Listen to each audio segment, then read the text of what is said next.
This is one of the ways it spreads. Has flowers in the spring, they tend to be yellow, and it's got berries, and the berries tend to start out this color. They're going to get more red as time goes on. Birds or animals can pick them up and move them around.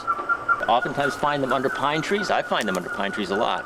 And I don't know what bird seems to like the pine trees that also likes these and drops the seeds through their, you know, through their feces. But that's a very common thing.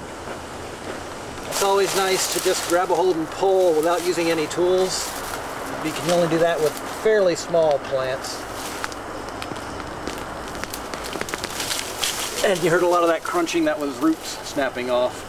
So here's a plant pulled up, and I'm going to go back and look for a couple of these little broken roots. They're easy to spot in the dirt because they're bright yellow inside.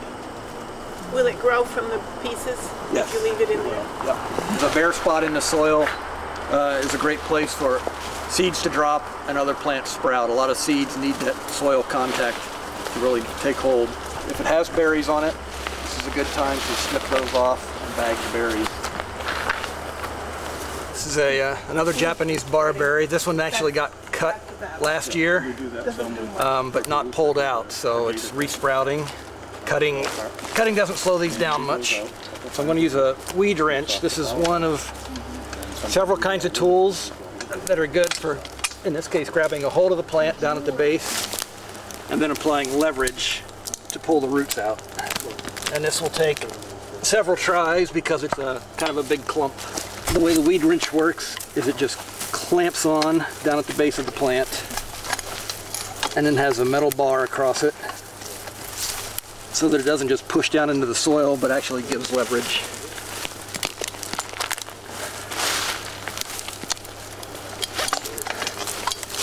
And with these particularly nasty ones, it helps to just rotate around the plant.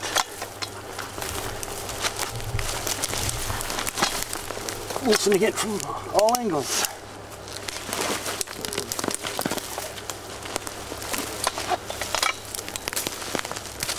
If I have an inch or two to grab, that's all I need.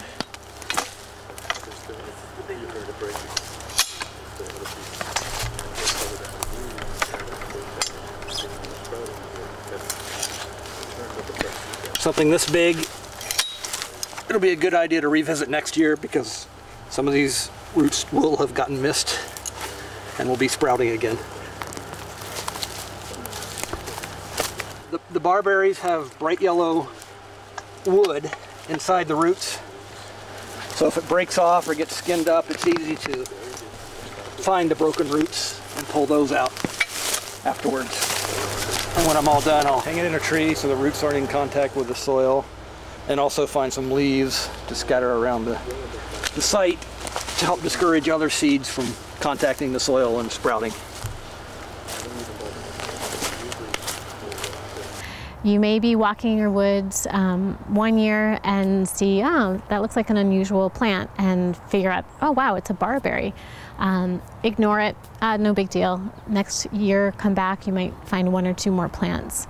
If you ignore those plants over 5, 10, 15 years, you may come back and have a very large infestation. I've stood in infestations of barberry in Vermont that are 40 acres, where there's really nothing else growing in that understory. So you have a overstory of mature trees, an understory that in the springtime should be filled with trilliums and all kinds of beautiful wildflowers, and instead you have a bed of barberry. Barberry also can reproduce by just its tips of its branches can reach into the soil and start a new plant, so you get this layering effect. That happens on a rather rapid scale, and unfortunately we don't start to cry out that there's a problem until you have that level of infestation. And by then it's a much bigger problem, more expensive to handle, more time consuming, and the choices of how you can manage it are much, much more limited. So if you have woodlands, go off trail, walk throughout them, scan, start looking for things that just don't look the same as what you think they were. Take a clipping and go and show someone who's more knowledgeable. Bring them to your land and walk with them and just see what's out there. If you catch them now, it's much quicker to get rid of them and easier to get rid of them than waiting until the problem is bigger.